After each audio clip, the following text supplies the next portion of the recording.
নমস্কার বন্ধুরা, গল্প বন্ধুর দরবারে আপনাদের স্বাগত। আজকে আমরা আপনাদের সামনে এনেছি শ্রী হেমেন্দ্র কুমার রায়ের সৃষ্টি জয়ন্ত মানিকের সত্যান্বেষী রহস্যময় গল্প অলৌকিক।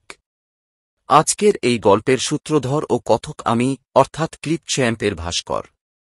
অন্যান্য চরিত্রে কণ্ঠ দিয়েছেন দেবব্রত, অরিন্দম, সৌরভ ও সুন্দর।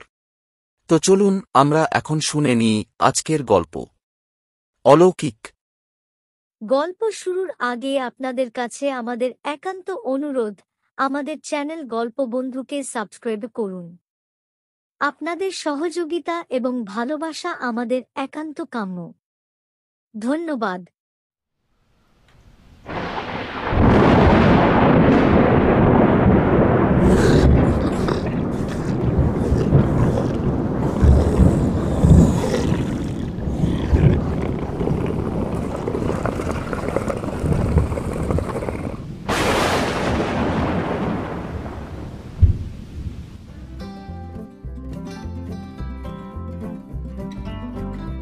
ইন্সপেক্টর সুন্দরবাবু নতুন নতুন খাবারের দিকে বরাবরই তাঁর প্রচণ্ড লোভ। আজ বৈকালী চায়ের আসরে পদার্পণ করেই বলে উঠলেন, জয়ন্ত, ও বেলা কি বলেছিলে মনে আছে তো? জয়ন্ত হেসে বললে, মনে না থাকে মনে করিয়ে দিন। নতুন খাবার খাওয়াবে বলেছিলে, এবার মনে পড়লো? ও আচ্ছা আচ্ছা, এই কথা। খাবার তো প্রস্তুত। তা তো ঠিক আছে, কিন্তু খাবারের নাম তো শুনতে পায় না। কেন? মাছের প্যাটি আর অ্যাসপারাগাস অমলেট। তো রেঁধেছে কে? আমাদের মধু। ও, মধু একটা জিনিয়াস। আনতে বলো, আনতে বলো, তাড়াতাড়ি বলো।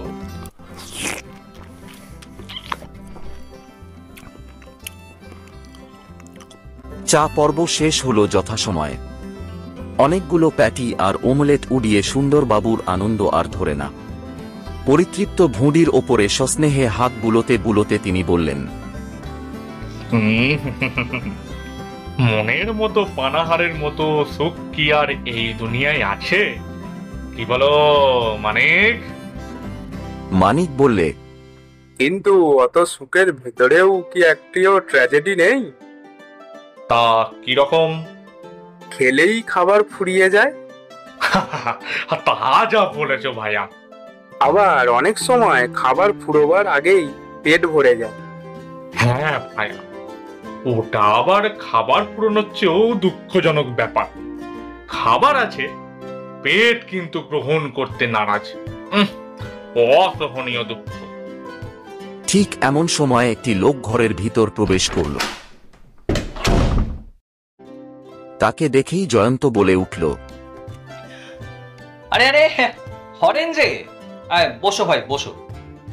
সুন্দরবাবু, হরেন হচ্ছে আমার আর মানিকের বাল্য বন্ধু। হরেন, ইনি হচ্ছেন সুন্দরবাবু, বিখ্যাত পুলিশ ইন্সপেক্টর আর প্রখ্যাত ঔদারিক। তা ঔদারিক মানে কি মানিক? ঔদারিক অর্থাৎ উদর পরায়ণ। ও, অর্থাৎ পেটুক। বেশ ভাইয়া, বেশ। যা খুশি তাই বলো। তোমার কথায় রাগ করে আজকের এমন খাবার আনন্দটা তো আর মাটি করব না। হ্যাঁ, তারপর হরেন, তুমি কি এখন কলকাতাতেই আছো?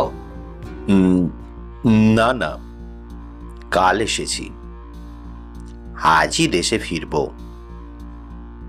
কিন্তু যাবার আগে তোমাদের একটা খবর দিয়ে যেতে চাই। কিরকম খবর বলো তো? ওই যেরকম খবর তোমরা ভালোবাসো। কোনো অসাধারণ ঘটনা? হ্যাঁ, তাই। তাহলে তো আমরা শুনতে প্রস্তুত। সম্প্রতি অসাধারণ ঘটনার অভাবে আমরা কিঞ্চিত ম্রিয়মাণ হয়ে আছি। ঝাড়ো তোমার খবরের ঝুলি, ঝাড়ো দেখি। হরেন বললে, সুন্দরবাবু, জয়ন্ত আর মানিক আমাদের দেশে গিয়েছে, কিন্তু আপনার কাছে আগে তার কিছু পরিচয় দেওয়া দরকার। আমাদের দেশ হচ্ছে একটা ছোট শহর, কলিকাতা থেকে ওই মাইল 30 দূরে, যেখানে 15-16 হাজার লোকের বসবাস আর কি। অনেক ডেলি প্যাসেঞ্জার কলকাতায় চাকরি করতে আসেন, তাদের মধ্যে কয়েকজন বড় অফিসারও আছেন। স্টেশন থেকে শহরের দূরত্ব প্রায় 1.5 মাইল হবে। এই পথটা বেশিরভাগ লোকই পায়ে হেঁটে পার হয়। যাদের সঙ্গতি আছে তারা ছ্যাঁকড়া গাড়ি কি সাইকেল রিক্সার সাহায্য নেয়। মাসখানেক আগে, অর্থাৎ গেল মাসের প্রথম দিনে, সুরতবাবু আর অবিনাশবাবু সাইকেল রিক্সায় চড়ে স্টেশন থেকে বাড়ি ফিরছিলেন। তারা দুজনেই বড় অফিসার। একজন মাহিনা পান 1000 টাকা, আর একজন ওই 800 টাকা হবে। সেই দিনই তারা মাহিনে পেয়েছিলেন।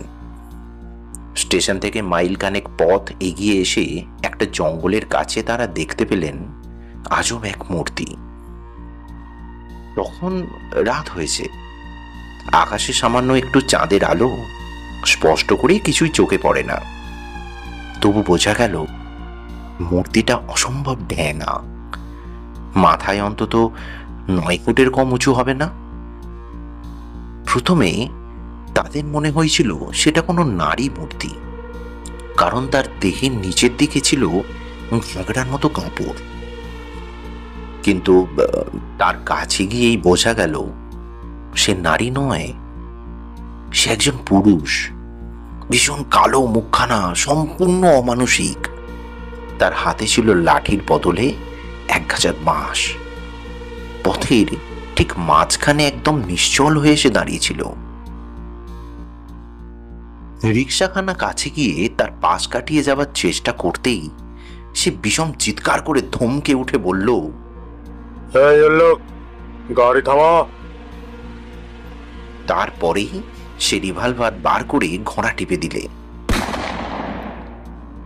দুম করে শব্দ হওয়ার সঙ্গে সঙ্গেই রিক্সার চালক গাড়ি ফেরে পলায়ন করে। সুরতবাবু আর অবিনাশবাবু গাড়ি থেকে নেমে পড়ার উপক্রম করতেই মূর্তিটা তাদের দিকে রিভলভার তুলে স্বরে বললে, যদি প্রাণে বাঁচতে চাও, সঙ্গে যা আছে সব রিক্সার উপরে রেখে এখান থেকে সরে পড়ো। তারা তো প্রাণেই বাঁচতে চাইলেন।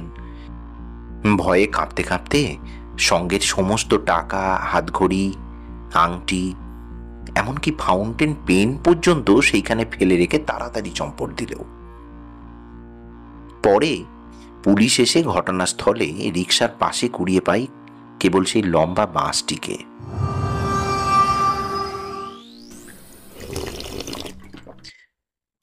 এ তো গেল প্রথম ঘটনা। প্রথম ঘটনা 7 দিন পরে ঘটল দ্বিতীয় ঘটনাটা। মৃণালবাবু আমাদের দেশের লোক। মেয়ের বিয়ের জন্য তিনি কলকাতায় গয়না গড়াতে দিয়েছিলেন। ঘটনার দিন সন্ধ্যার সময় ট্রেনে থেকে নেমে 5000 টাকার গহনা নিয়ে পদব্রজেই আসছিলেন।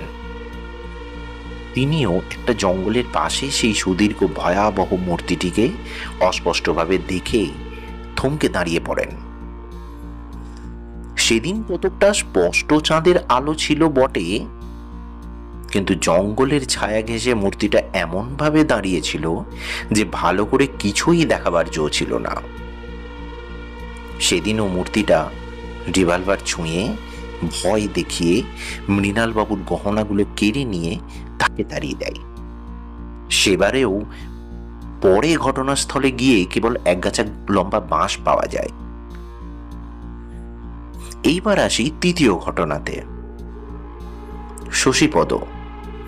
শশীপদ আমাদের প্রতিবেশী। কলকাতার বড় বাজারে তার কাপড়ের বড় দোকান আছে। প্রত্যেকটা শনিবার সে দেশে আসে। গেল শনিবারও আসছিল। তখন সন্ধ্যা উতরে গিয়েছিল, কিন্তু চাঁদ ওঠেনি। স্টেশন থেকে শহরে আসতে আসতে পথের একটা মোড় ফিরেই শশীপদ সভয়ে দেখতে পাই সেই অসম্ভব ঢ্যাঙা বিভৎস মূর্তিটাকে। মানে ভালো করে সে কিছুই দেখতে পায়নি, কেবল এইটুকু বুঝেছিল যে মূর্তিটা সহজ মানুষের চেয়ে প্রায় ডবল উঁচু। সেদিনও সে রিভলভার ছুঁড়ে শশীপদর কাছ থেকে 7,000 টাকা হস্তগত করে। শশীপদ দৌড়ে একটা জঙ্গলের ভিতরে ঢুকে পড়ে।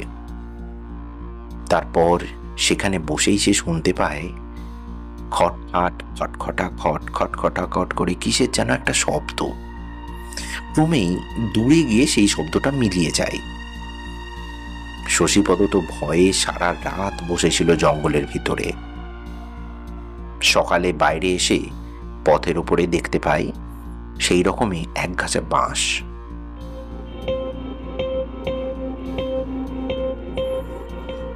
আচ্ছা জয়ন্ত, এই তো ব্যাপার। পরপর 3-3টে অদ্ভুত ঘটনা ঘটায় আমাদের শহর তো রীতিমতো আতঙ্কগ্রস্ত হয়ে উঠেছে। সন্ধ্যার পর দলে খুব ভারী না হলে পথিকরা স্টেশন থেকে উপর দিয়ে শহরে আসতে চায় না। অনেকেই আবার মূর্তিটাকে অলৌকিক বলেই ধরে নিয়েছে। এখন তোমার কি মত বলো তো? জয়ন্ত স্তব্ধ হয়ে বসে রইল কয়েক মিনিট।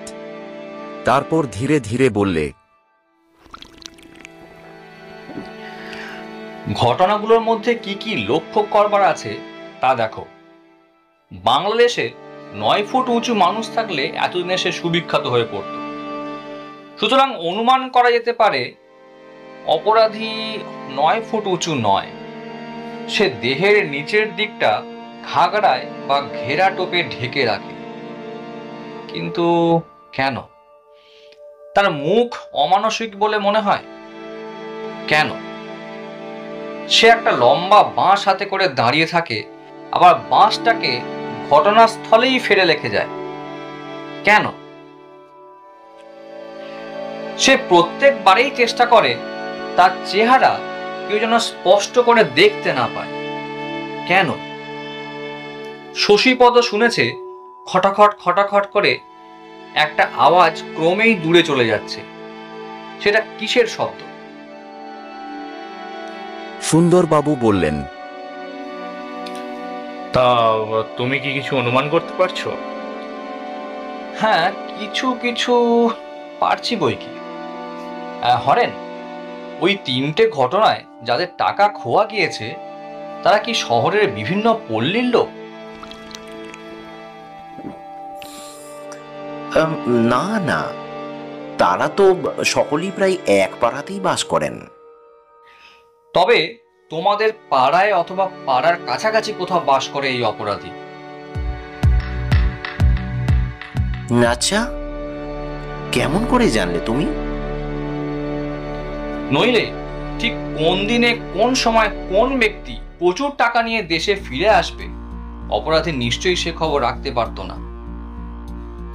না না জয়ন্ত, আমাদের পাড়ায় কেন, আমাদের শহরেও 9 ফুট উঁচু লোক নেই।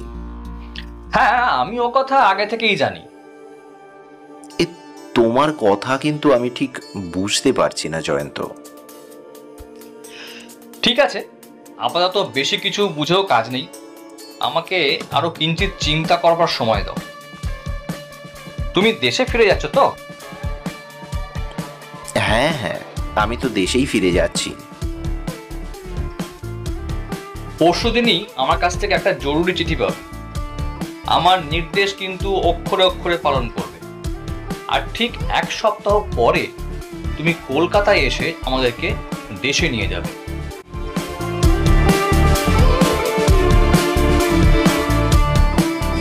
হরেন চলে গেল। জয়ন্ত যেন নিজের মনেই গুনগুন করে বলল, খটাখট খটাখট, এটা একটা মূল্যবান সূত্র হতে পারে। দেখি। আচ্ছা, খটাখট খটখট খটাখট, ও ঠিক ঠিক ঠিক ঠিক। নির্দিষ্ট দিনে দুপুর বেলায় হরেন এসে হাজির। জয়ন্ত শুধলে, চিঠিতে যা যা বলেছি ঠিক সেই মতো কাজ করেছে তো? অবিকল, চিঠিতে যা যা বলেছ ঠিক সেই মতোই কাজ করেছি। মালিক, সুন্দরবাবুকে ফোন করে জানাও আজ 5:30টার ট্রেনে আমরা যাত্রা করব।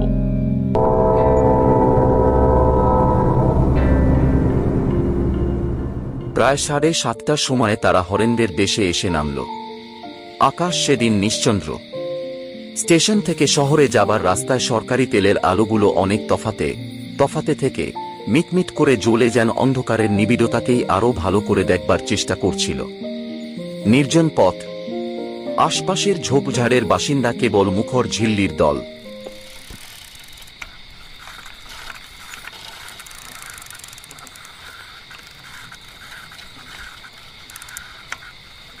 দুখানা সাইকেল রিকশায় চড়ে তারা যাচ্ছিল।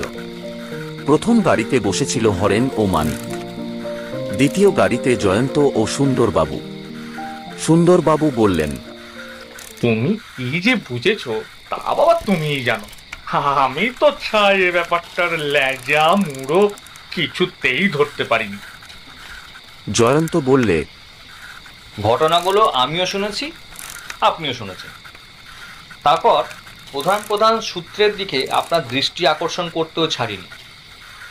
মাথা খাটালে আপনি অনেকখানি আন্দাজি করে ফেলতে পারতেন। তা মস্তক যথেষ্ট ঘরমাক্ত করবার চেষ্টা করেছি ভাইয়া, কিন্তু খানিকটা ধোঁয়া তাছাড়া তো কিছুই দেখতে পাইনি। মোটেরাও তো মস্তককে যথেষ্ট ঘরমাক্ত করে, কিন্তু তারা উপলব্ধি করে কতটুকু সুন্দরবাবু? আমি আপনাকে মস্তক ঘরমাক্ত করতে বলছি না, মস্তিষ্ক ব্যবহার করতে বলছি। তা একটা শক্ত রকম গালাগালি দিলে বটে, কিন্তু তোমার কি বিশ্বাস আজকেই তুমি এই মামলাটার কিনারা কি করতে পারবে? হয়তো পারবো, কারণ অপরাধীরা প্রায় নির্দিষ্ট পদ্ধতিতে কাজ করে বিপদে পড়ে। আবার হয়তো পারবো না, কারণ কোনো কোনো অপরাধী নিজের নির্দিষ্ট পদ্ধতি ত্যাগ করতেও পারে। কিন্তু হুঁশিয়ার হুঁশিয়ার, আচ্ছা পথের মাঝখানে আবছায়া গোছে কি একটা দেখা যাচ্ছে না? হ্যাঁ, দেখা যাচ্ছে বটে। মুক্ত আকাশের স্বাভাবিক আলো দেখিয়ে দিলে অন্ধকারের মধ্যে একটা অচঞ্চল ও নিশ্চল ও সুদীর্ঘ ছায়ামূর্তি। বাতাসে নড়ে নড়ে উঠছে কেবল তার পরনের জামাকাপড়গুলো। আচমবিতে একটা অত্যন্ত কর্কশ ও হিংস্র চিৎকার চারিদিকের নিস্তব্ধতাকে চমকে দিয়ে জেগে উঠল। সঙ্গে সঙ্গে রিভলভারের শব্দ, কিন্তু তার আগেই অতি সতর্ক জ্বলন্ত ছুটন্ত গাড়ি থেকে বাঘের মতো লাফিয়ে পড়েছে এবং গর্জন করে উঠেছে তারও হাতের রিভলভার। গুলি গিয়ে বিদ্ধ করল মূর্তির ডান হাতখানা, তার রিভলভারটা খসে পড়ল মাটির ওপরে সশব্দে। কেবল রিভলভার নয়, আরেকটাও কি মাটিতে পড়ার শব্দ হল, বোধহয় বংশদণ্ড। অস্ফুট আর্তনাদ করে মূর্তিটা ফিরে দাঁড়িয়ে পালাবার উপক্রম করলে, কিন্তু পারলে না। 1 সেকেন্ড টলটলাজমান হয়েই হুডমুড করে লম্বমান হল একেবারে পথের উপর। দপদপিয়ে জ্বলে উঠল 4-4টে টর্চের বিদ্যুৎ তম্মি। জ্বলন্ত ক্ষিপ্রহস্তে ভূপতিত মূর্তিটার গা থেকে কাপড় চোপড়গুলো টান মেরে খুলে দিলে দেখা গেল তার 2 পদের সঙ্গে সংলগ্ন হয়ে আছে 2খানা সুদীর্ঘ যষ্টি, ইংরেজিতে যাকে বলে স্টেল এবং বাংলায় যাকে বলে রনপা। জয়ন্ত বললে, দেখছি এর মুখে রয়েছে একটা প্রকাণ্ড মুখোশ, মুখোশ কাফরির মুখোশ। এখন মুখোশের তলায় কার শ্রীমুখ আছে সেটাই দেখার। আরেক টানে খসে পড়ল মুখোশ। হরেন সবিস্ময়ে বলে উঠল, আরে এ যে দেখছি আমাদের পাড়ার সেই বাপে খেদানো মায়ে তাড়ানো ছেলে রামধন মুখুজ্জি।